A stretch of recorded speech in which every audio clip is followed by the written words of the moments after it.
গল্পটা শুরু করার আগে চলুন গল্পের সামনের কিছু অংশ শুনে নেই। নির্জন পায়ের উপর পা তুলে বসে ফোন কানে নিয়ে হাসি মুখে বলে, তুমি কি বলছো তা বুঝতে পারছো তো নিলয়? ভালো করেই জানো এই পথে যে একবার পা রাখে তার বের হওয়ার কোনো রাস্তা থাকে না। একটাই রাস্তা থাকে, আর তা হলো মৃত্যু। তুমি এই রাস্তা থেকে সরতে চাইলেও বিষয়টা এমনই দাঁড়াবে, তুমি তো মরবেই, সাথে তোমার বন্ধুদেরও কুকুরের মতো মারবো। নিলয় কাঁধে একটা ব্যাগ নিয়ে বলে, আমি বেঁচে থাকতে আমার বন্ধুদের গায়ে একটা ফুলের টোকাও পড়তে দিব না, আপনি চেষ্টা করতেই থাকুন। 2। নিবিড়ের দিকে হাত বাড়িয়ে দিয়ে ইকবাল সানি একগাল হেসে বলে, হাই, আমি ইকবাল সানি। নিবিড় চারপাশটায় তাকিয়ে বলে, আমাকে এখানে নিয়ে এসেছেন কেন? ইকবাল সানি একটু হেসে বলে, আপনার নিরাপত্তার জন্য মিস্টার রাজের কথায় আপনাকে এখানে নিয়ে আসা হয়েছে। চারপাশে পুলিশ খুঁজে বেড়াচ্ছে আপনাকে। পরিস্থিতি স্বাভাবিক না হওয়া পর্যন্ত এখানে গা ঢাকা দিয়ে থাকুন, সব রকম নিরাপত্তা পাবেন এখানে। 3। আরোহীর মা ফোন কানে নিয়ে বিষণ্ণ গলায় বলে, আরোহীর বিয়ে 2 দিন পর। তার বাবা তার মতোই একজনের সাথে আরোহীর বিয়ে দিচ্ছে।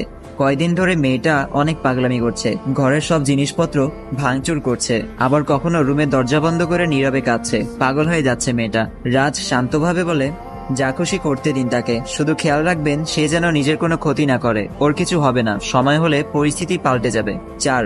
তুষারের কাণ্ড দেখে ফারিহা রেগে বলে, শুধু ভাইয়ার বন্ধু দেখে আপনাকে কিছু বললাম না, নয়তো ধরে নিয়ে খালের পানিতে চুবাতাম, খবিস একটা। তুষার হেসে বলে, আমি শুধু নিবিড়ের বোন দেখে কিছু বললাম না, নয়তো। ফারিহা এবার 2 হাত কামড়ে রেখে রাগী দৃষ্টি নিক্ষেপ করে বলে, নয়তো কি করতেন? 5। অপারেশন থিয়েটার থেকে বের করে আইসিইউতে রাখা হয়েছে রুশানকে। অবস্থা ভালোর দিকে আসলে কেবিনে নিয়ে যাবে। বাইরে ফ্লোরে বসে বাচ্চাদের মতো কাঁদছে রাইসা। প্রিয় মানুষটার কিছু হয়ে গেলে কষ্টটা খুবই তীব্র হয়। আগের কথাগুলো মনে পড়ছে বারবার। যখন রুশানের ধমক, শাসন এসব দেখে মনে মনে বিরক্ত হতো রাইসা। একদিন রুশান বলেছিল, যদি কখনো তোর লাইফে থেকে খুব দূরে চলে যাই তখন আর এসব নিয়ে কেউ জ্বালাবে না তোকে। ওসব কথা মনে পড়তেই কান্নার গতিটা আরো বাড়িয়ে দিচ্ছে সে। কেউ আইসিইউতে পড়ে আছে, আর কেউ বাইরে পাগলের মতো কাঁদছে। কোথাও কেউ ভালো নেই। 6। রাজকে রাস্তায় দাঁড়িয়ে থাকতে দেখে গাড়িতে তুলে নিল অরিন। দূর থেকে রাজের গার্ডগুলো কিছু বলতে চাইলে হাতের ইশারায় তাদের থামিয়ে দেয় রাজ। ড্রাইভিং করতে করতে অরিন বলে, এখন সিট বেল্ট বাঁধা শিখেছো নাকি এখনো আগের মতো খেয়াতি আছো? রাজ একটু মুচকি হেসে বলে, ওই দিন শিখিয়ে দিয়েছিলে না, মনে আছে। অরিন একটু হেসে রাজের দিকে কয়েকটা কার্ড এগিয়ে দিয়ে বলে, আমার বিয়ের কার্ড, তোমাদের সব বন্ধুদের ইনভাইট করলাম। রাজ বলে, বর কি করে? আমার মতো ছোট লোক না নিশ্চয়ই। অরিন একটু ভাব নিয়ে বলে, দেশের নাম করা RJ চৌধুরী গ্রুপ অ্যান্ড লিমিটেডের জব করে। নাম শুনেছো কখনো? শুনবেই বা কি করে, গ্রামেই তো বড় হয়েছ, শহরে আসলে আর কয়দিন হলো। অরিনের ইনডিরেক্টলি অপমানটা রাজ এক সাইডে ফেলে দিয়ে বলে, তোমার এবারের গাড়িটা কিন্তু খুব সুন্দর, নতুন নিয়েছো নাকি? অরিন হেসে বলে, এটা সাজিদ মানে আমার হবু বরের গাড়ি, এমন 2টা আছে তার। একটা আমি নিয়ে এসেছি, তাকে অফিস থেকে গিফট করেছে ব্যবহারের জন্য। অরিনের এত ভাব দেখে একটু হাসলো রাজ। এক হাত বের করে আঙুলের ইশারা করলে পেছন থেকে লম্বা সারিবদ্ধভাবে এক এক করে গাড়ি আসতে শুরু করে। অরিন লুকিং গ্লাসে পেছন পেছন আসা কালো কালারের অনেকগুলো গাড়ি দেখে কিছুটা আতঙ্কিত হলেও মনে মনে ভাবে, হয়তো সাজিদ পাঠিয়েছে অরিনকে সিকিউরিটি দেওয়ার জন্য। তবুও বারবার লুকিং গ্লাসে তাকালে পাশ থেকে রাজ বলে, ভয় পাওয়ার কিছু নেই, এরা তোমার সেই বিখ্যাত RJ চৌধুরী গ্রুপ অ্যান্ড লিমিটেডের, এরা মালিকের সিকিউরিটি। বলেই সিটে মাথা রেখে চোখ বন্ধ করে রইল রাজ। আর অরিন গাড়ি থামিয়ে অবাক হয়ে তাকিয়ে আছে রাজের দিকে। চলুন এবার গল্পের মূল পার্টে যাওয়া যাক। ওই কাজের জন্য আমি সরি, যদিও আমার দৃষ্টিতে আমি কোনো ভুল করিনি, তবুও আপনার গোমরা মুখটা আমার একদমই ভালো লাগে না। I am really sorry. মাথাটা নিচু করে কথাটা বলল আরোহী। রাজ এবার আরোহীর দিকে তাকিয়ে বলে, কেন করেছিলে এমনটা? আরোহী কোনো সংকোচ ছাড়া বলে, আপনাকে ভালো লাগে দেখেই এঁকেছি আমি, নয়তো এর আগে কোনো ছেলে ছবি অঙ্কন করিনি। আর যতদূর জানি কাউকে ভালো লাগাটা কোনো অপরাধ বা দোষের কিছু না। একটা মানুষ হিসেবে আরেকটা মানুষকে ভালো লাগতেই পারে। যাই হোক, আই এম সরি। রাজ আরোহীর দিকে চেয়ে বলে, এখন এসব ভাবার বয়স না, এখন তোমার পড়ালেখার বয়স। কয়দিন পর HSC দিবে, এসব মাথায় থাকলে কি ভালো রেজাল্ট করতে পারবে তুমি? আরোহী স্বাভাবিকভাবে বলে, জানি আমি সেটা, আমি এতটাও ছোট না। যাই হোক, এখন থেকে আপনার অপছন্দ হয় এমন কাজ আর কখনো করব না। রাজ বলে, গুড, মনে থাকে যেন, পড়া ছাড়া অন্য কোনো টপিক নিয়ে কোনো আলোচনা করবে না। আরোহী বিষণ্ণ মনে মাথা নাড়িয়ে বলে, আচ্ছা। ওদিকে সন্ধ্যার পর বাসা থেকে বের হয় রুশান। যাওয়ার পথে রাইসার বাসার সামনে থেমে রাইসার কাছে যায় বিদায় নিতে। দেখে রাইসা পড়ছে। রুশান মুখে হাসি ফুটিয়ে বলে, চলে যাচ্ছি আমি, এক্সামটা ভালো করে দিবি বুঝলি? তোর এক্সাম শেষ হওয়ার পর দেখি সুযোগ হলে আসবো। রাইসা তার দিকে চেয়ে বলে, সুযোগ হলে আসবে কেন? নিজে কি সুযোগ বের করে আসা যায় না? রুশান এবার একটু ভ্রুকুচকে বলে, সব জায়গায় একটা না একটা দোষ খুঁজে বেড়াস আমার। বললাম তো সুযোগ বের করে আসবো, এখন আসি। রাইসা বলে, আমার ব্রেনটা না খুলছে না, মানে কেমন যেন লক হয়ে আছে। এমনটা একবার একটা মুভিতে দেখেছিলাম, মেয়েটা পড়তে বসলে এমন সমস্যা দেখা দিত। এরপর ছেলেটা এসে মেয়েটার কপালে ছোট্ট করে একটা চুমু দিলে মেয়েটা ব্রেন খুলে যেত আবার। তবে মুভিটা অনেক সুন্দর ছিল। রুশান ভেতর ভেতর হাসতে চাইলেও চুপচাপ রাইসার দিকে চেয়ে আছে। তারপর সেও বলে, তুই মুভির কথা মনে করালি তাই মনে হলো। ওই দিন আমিও একটা মুভি দেখেছিলাম।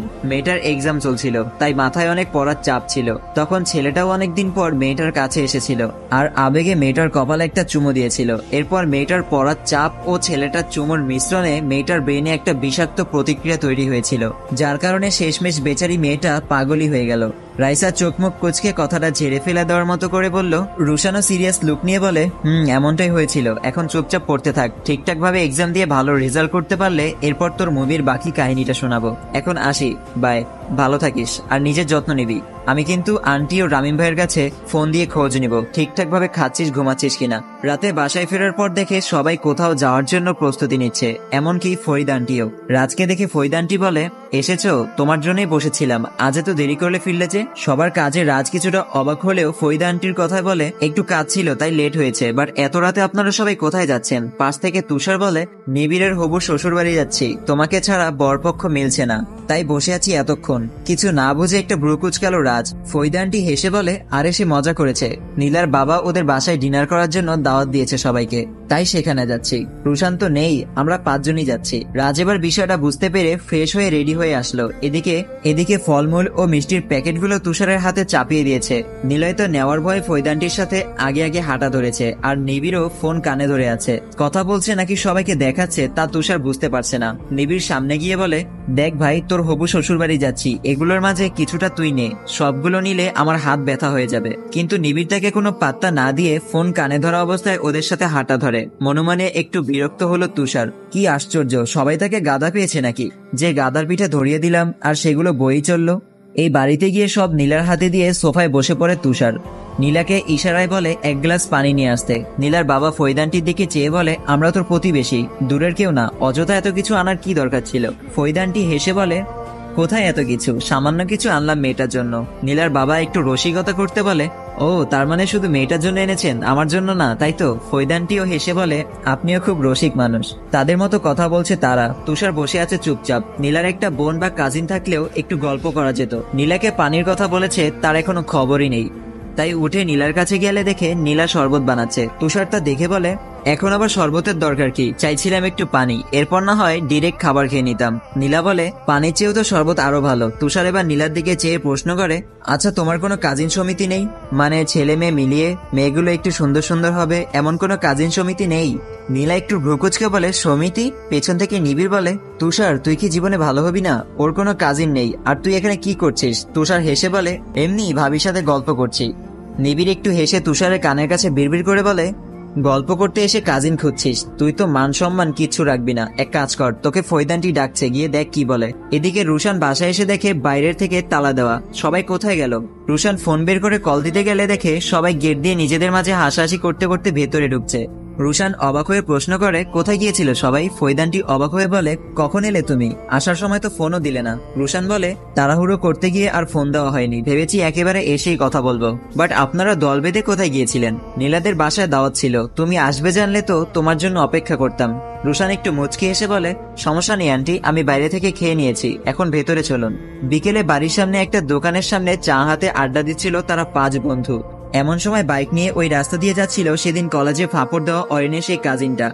কিন্তু আজ সে বাইক থামিয়ে ফিরে আবার উল্টো দিকে চলে গেল, সামনেও এগোলো না, কোনো ঝামেলাও করলো না। নিবিড় ও তুষার একটু অবাক হলো। ওই দিন ফাঁপড় দিয়ে এরপর কোনো খোঁজ ছিল না, আর আজ সামনে পড়েও বিড়ালের মতো আবার চলে যাচ্ছে। কাহিনীটা কি? সেদিন ফাঁপড় দেওয়ার পর কি হয়েছিল? একটা ক্লাস শেষে নিলয় কলেজ থেকে বেরিয়ে আসে। কলেজের এরিয়ার বাইরে এসে দেখে ছেলেগুলো বসে আছে সেখানে।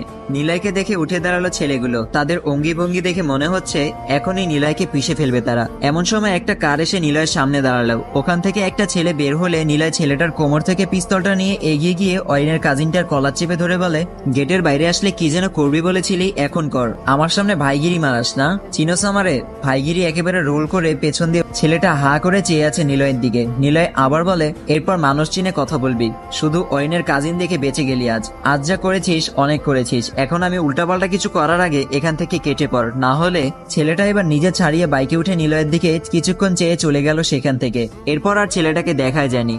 আজ অনেকদিন পর সামনে পড়লো, তাও বাইক ঘুরিয়ে চলে গেল উল্টো পথে। নিবিড় একটু অবাক হয়ে বলে, ওই দিন কত বড় বড় ফাপড় দিচ্ছিল, এখন এত ভদ্র হয়ে গেল কি করে? আজ শুক্রবার, নীলা ও নীলার বাবা এসেছে এই বাসায়। সেদিন আসার সময় তাদেরকেও দাওয়াত দিয়ে এসেছিল। শুক্রবারের ছুটির দিন দেখে শুক্রবারের কথা বলেই দাওয়াত গ্রহণ করলো। দুপুরে খাওয়া শেষে আড্ডা দিচ্ছিল সবাই মিলে। ফৈদানটি বলল চা খেয়ে একেবারে যেতে। জোড়াজুড়িতে তারাও আর আপত্তি করেনি। ড্রয়িং রুমে সবাই উপস্থিত ছিল। তখন কলিং বেলটা বেজে উঠে। ফৈদানটি চায়ের ট্রেটা সবার সামনে রেখে এগিয়ে গেল দরজা খুলতে। দরজা খুলে একটা অপরিচিত মেয়েকে দেখে অবাক হলো সে। মেয়েটা নিবিড়ের কথা জিজ্ঞেস করে ভেতরে প্রবেশ করলো। হঠাৎ নীরাকে দেখে কিছুটা অবাক হলো নিবিড়। বলা নেই কওয়া নেই, হুট করে বাসায় চলে আসলো। ভেতরে গিয়ে নিবিড়ের পাশে নীলাকে বসে থাকতে দেখে একটা তাচ্ছিল্যের হাসি দেয় নীরা। নিবিড়ের দিকে চেয়ে বলে, সব তো দেখি ঠিকঠাকই চলছে।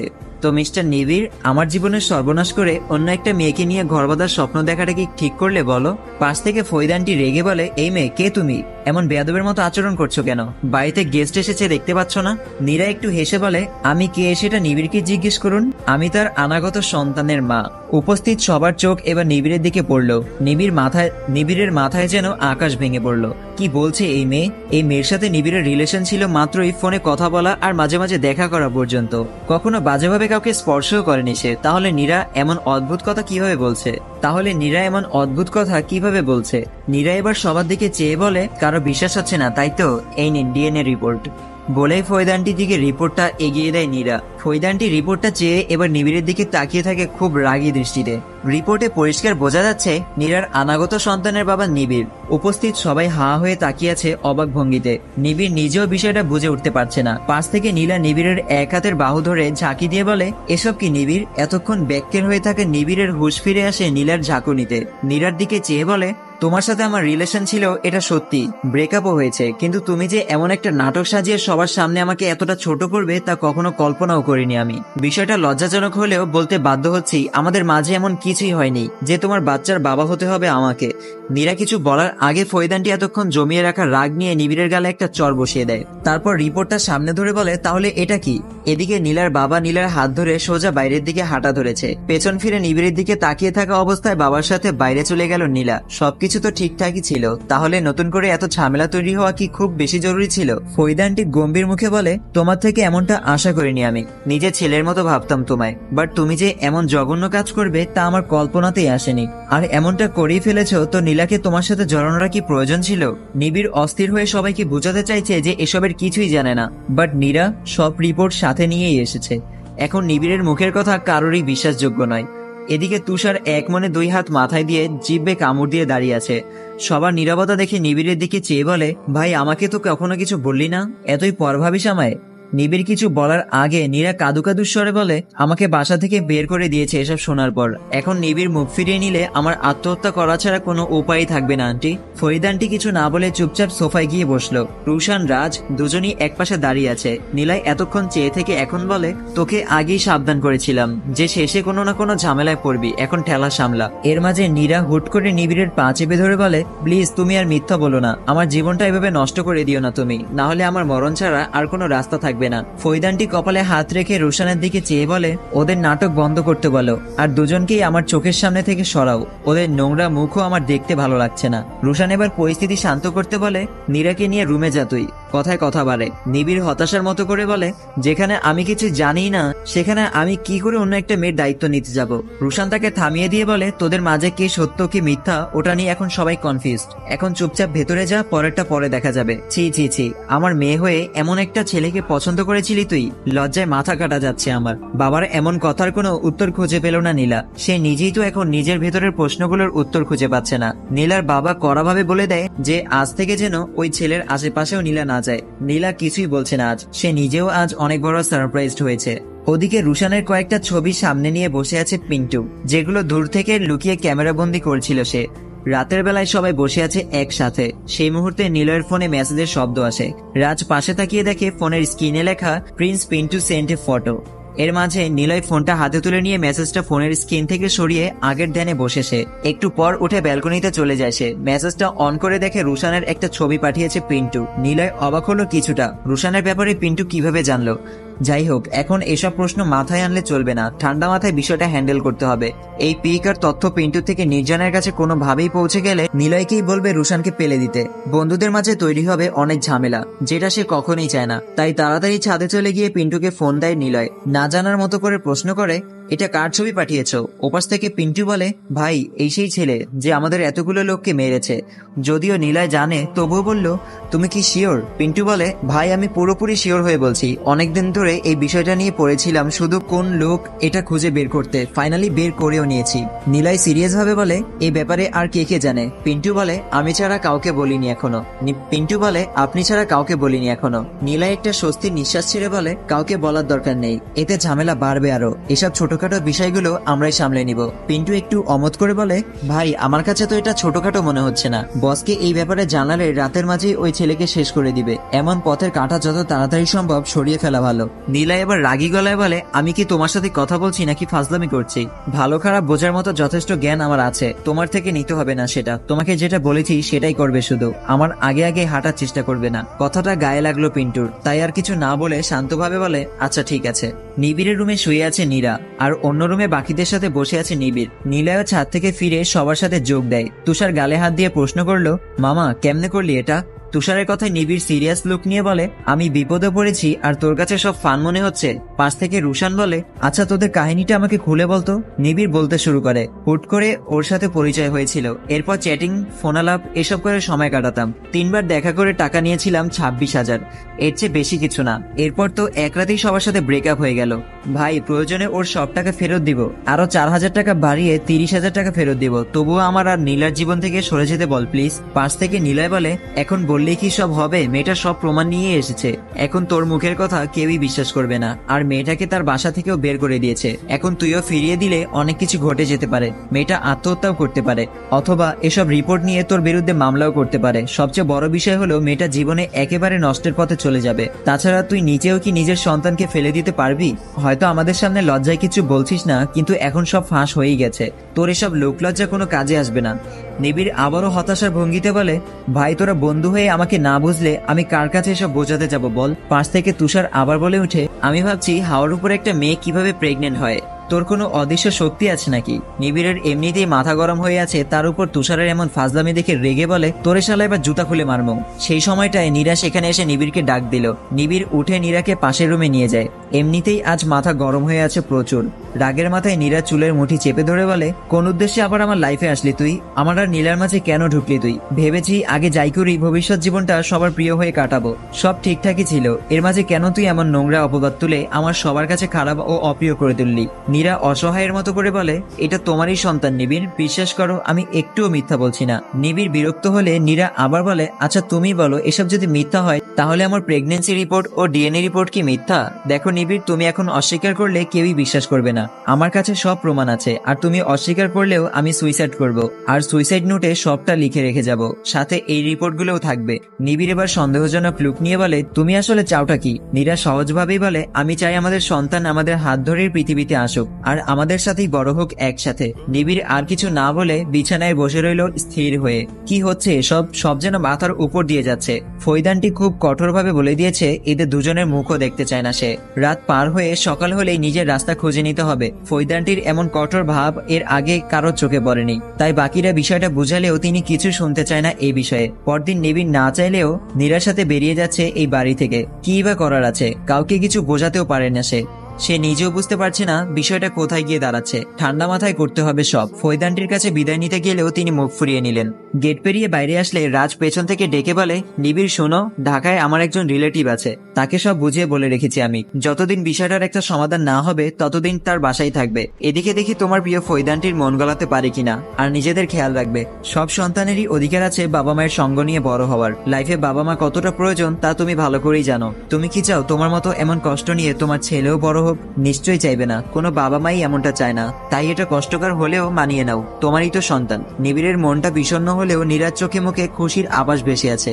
সবাই নিবিড়ের দিকে দৃষ্টি রাখলেও তুষার চোখ মুখ কুঁচকে নীরার দিকে চেয়ে আছে। এটা নিয়ে যতই মজা করুক সে, কিন্তু এই মেয়ের হাবসাব কিছুতেই ভালো মনে হচ্ছে না। এই কেঁদে দিয়ে সবাইকে ইমোশনাল করে দেওয়া, আবার এই সবকিছু আবার ঠিকঠাক, নিশ্চয়ই কোনো গোলমাল আছে। বিষয়টা ঠিকই বের করে ছাড়বো আমি। আসসালামু আলাইকুম। পর্বটি এখানেই শেষ করছি, দেখা হচ্ছে পরবর্তী ভিডিওতে। সবাই সুস্থ থাকবেন, ভালো থাকবেন, আল্লাহ হাফেজ।